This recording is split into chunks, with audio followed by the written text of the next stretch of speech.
Elder Tree Mother. There was once a little boy who had taken cold by going out and getting his feet wet. No one could comprehend how he had managed to do so, for the weather was quite dry. His mother undressed him and put him to bed, and then she brought in the teapot to make him a good cup of elder tea, which is so warming. At the same time, the friendly old man who lived all alone at the top of the house came in at the door.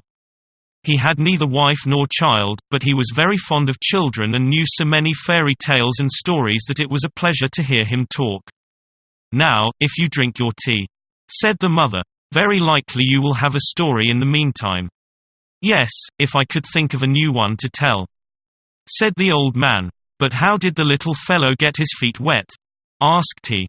"Ah," said the mother, "that is what we cannot make out." "Will you tell me a story?" asked the boy. "Yes, if you can tell me exactly how deep the gutter is in the little street through which you go to school." "Just halfway up to my knee," said the boy, promptly. "That is if I stand in the deepest part. It is easy to see how we got our feet wet," said the old man. "Well, now I suppose I ought to tell a story, but really I don't know any more." "You can make up one, I know," said the boy. "Mother says that you can turn everything you look at into a story, and everything, even, that you touch." "Ah, but those tales and stories are worth nothing. The real ones come of themselves. They knock at my forehead and say, 'Here we are.'" "Won't there be a knock soon?" asked the boy, and his mother laughed as she put elderflowers in the teapot and poured boiling water over them. "Oh, do tell me a story." "Yes, if a story comes of itself, but tales and stories are very grand. They only come when it pleases them." "Stop!" he cried all at once. "Here we have it. Look. There is a story in the teapot now." The little boy looked at the teapot and saw the lid raise itself gradually and long branches stretch out. Even from the spout, in all directions till they became larger and larger, and there appeared a great elder tree covered with flowers white and fresh. It spread itself even to the bed and pushed the curtains aside, and oh, how fragrant the blossoms were. In the midst of the tree sat a pleasant-looking old woman in a very strange dress. The dress was green, like the leaves of the elder tree, and was decorated with large white elder blossoms. It was not easy to tell whether the border was made of some kind of stuff or of real flowers. "What is that woman's name?" asked the boy. "The Romans and Greeks called her a dryad," said the old man. "But we do not understand that name. We have a better one for her in the quarter of the town where the sailors live. They call her Elder Flower Mother, and you must pay attention to her now, and listen while you look at the beautiful tree. Just such a large, blooming tree as this stands outside in the corner of a poor little yard, and under this tree, one bright sunny afternoon, sat two old people, a sailor, and his wife. They had great-grandchildren, and would soon celebrate the golden wedding, which is the 50th anniversary of the wedding day in many countries, and the elder mother sat in the tree and looked as pleased as she does now. "I know when the golden wedding is to be," said she, but they did not hear her. They were talking of olden times. "Do you remember," said the old sailor, "when we were quite little and used to run about and play in the very same yard where we are now sitting, and how we planted little twigs in one corner and made a garden?" "Yes," said the old woman, "I remember it quite well. And how we watered the twigs, and one of them was a sprig of elder that took root and put forth green shoots, until in time it became the great tree under which we old people are now seated."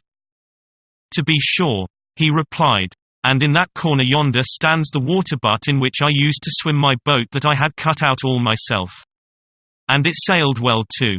But since then I have learned a very different kind of sailing." "Yes, but before that we went to school," said she. "And then we were prepared for confirmation. How we both cried on that day. But in the afternoon we went hand in hand up to the round tower and saw the view over Copenhagen and across the water. Then we went to Frederiksberg, where the king and queen were sailing in the beautiful boat on the canals. But I had to sail on a very different voyage elsewhere and be away from home for years on long voyages," said the old sailor. "Ah yes, and I used to cry about you," said she. "For I thought you must be lying drowned at the bottom of the sea, with the waves sweeping over you. And many a time have I got up in the night to see if the weathercock had turned. It turned often enough, but you came not. How well I remember one day the rain was pouring down from the skies, and the man came to the house where I was in service to take away the dust. I went down to him with the dust box and stood for a moment at the door. What shocking weather it was! And while I stood there, the postman came up and brought me a letter from you. How that letter had travelled about! I tore it open and read it. I laughed and wept at the same time, I was so happy. It said that you were in warm countries where the coffee berries grew, and what a beautiful country it was, and described many other wonderful things. And so I stood reading by the dustbin, with the rain pouring down, when all at once somebody came and clasped me round the waist. Yes, and you gave him such a box on the ears that they tingled. Said the old man. I did not know that it was you. She replied. But you had arrived as quickly as your letter, and you looked so handsome, and, indeed, so you are still. You had a large yellow silk handkerchief in your pocket and a shiny hat on your head. You looked quite fine. And all the time what weather it was, and how dismal the street looked. And then do you remember? Said he. When we were married, and our first boy came, and then Marie, and Niels, and Peter, and Hans Christian. Indeed I do, she replied. And they are all grown up respectable men and women, whom everyone likes. And now their children have little ones. Said the old sailor. There are great-grandchildren for us, strong and healthy too. Was it not about this time of year that we were married? Yes, and today is the golden wedding day.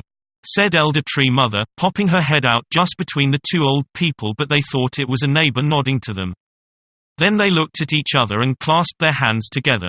Presently came their children and grandchildren, who knew very well that it was the golden wedding day. They had already wished them joy on that very morning, but the old people had forgotten it, although they remembered so well all that had happened many years before. And the elder tree smelled sweet, and the setting sun shone upon the faces of the old people till they looked quite ruddy. And the youngest of the grandchildren danced around them joyfully and said they were going to have a feast in the evening, and there were to be hot potatoes. Then the elder mother nodded in the tree and cried, "Hurrah!" with all the rest. But that is not a story.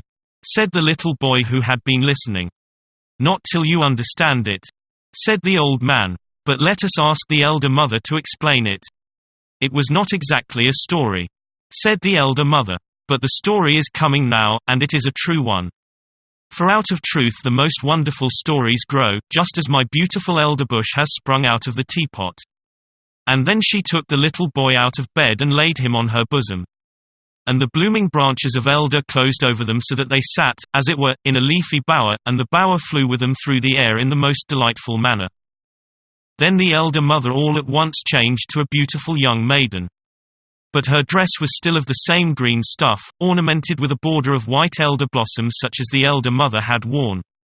In her bosom, she wore a real elderflower, and a wreath of the same was entwined in her golden ringlets. Her large blue eyes were very beautiful to look at. She was of the same age as the boy, and they kissed each other and felt very happy. They left the arbor together, hand in hand, and found themselves in a beautiful flower garden which belonged to their home. On the green lawn, their father's stick was tied up. There was life in this stick for the little ones. For no sooner did they place themselves upon it than the white knob changed into a pretty neighing head with a black, flowing mane, and 4 long, slender legs sprung forth. The creature was strong and spirited and galloped with them round the grass plot. "Hurrah! Now we will ride many miles away," said the boy. "We'll ride to the nobleman's estate, where we went last year." Then they rode around the grass plot again, and the little maiden, who, we know, was Elder Tree Mother, kept crying out, "Now we are in the country. Do you see the farmhouse, with a great baking oven standing out from the wall by the roadside like a gigantic egg? There is an elder spreading its branches over it, and a cock is marching about and scratching for the chickens. See how he struts. Now we are near the church. There it stands on the hill, shaded by the great oak trees, one of which is half dead. See, here we are at the blacksmith's forge. How the fire burns! And the half-clad men are striking the hot iron with the hammer so that the sparks fly about. Now then, away to the nobleman's beautiful estate." And the boy saw all that the little girl spoke of as she sat behind him on the stick, for it passed before him although they were only galloping round the grass plot. Then they played together in a sidewalk and raked up the earth to make a little garden. Then she took elderflowers out of her hair and planted them, and they grew just like those which he had heard the old people talking about, and which they had planted in their young days. They walked about hand in hand too, just as the old people had done when they were children, but they did not go up the round tower nor to Fredericksburg Garden. No. But the little girl seized the boy round the waist, and they rode all over the whole country. Sometimes in was spring, or summer. Occasionally autumn. Even a few times winter. Every time thousands of images were presented to the boy's eyes and heart, and the little girl constantly sang to him. You must never forget all this. And through their whole flight the elder tree sent forth the sweetest fragrance. They passed roses and fresh beech trees. But the perfume of the elder tree was stronger than all, for its flowers hung round the little maiden's heart, against which the boy so often leaned his head during their flight.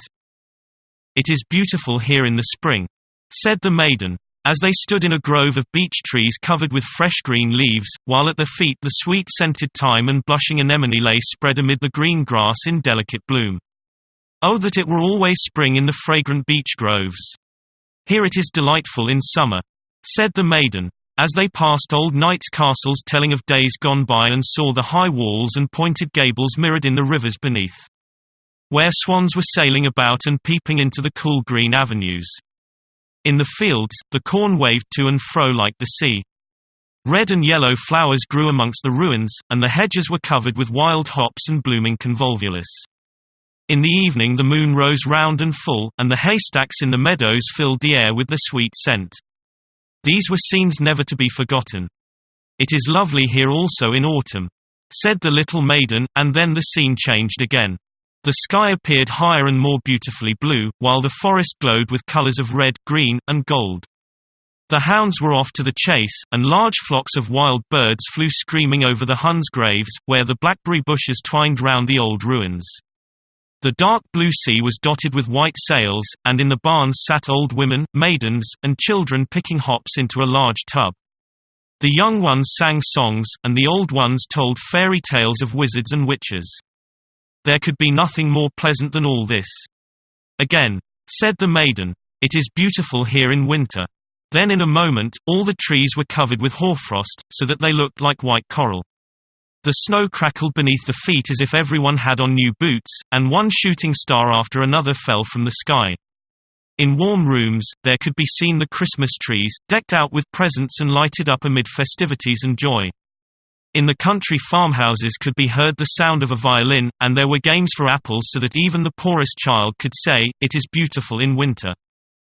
And beautiful indeed were all the scenes which the maiden showed to the little boy. And always around them floated the fragrance of the elder blossom, and ever above them waved the red flag with the white cross, under which the old seaman had sailed.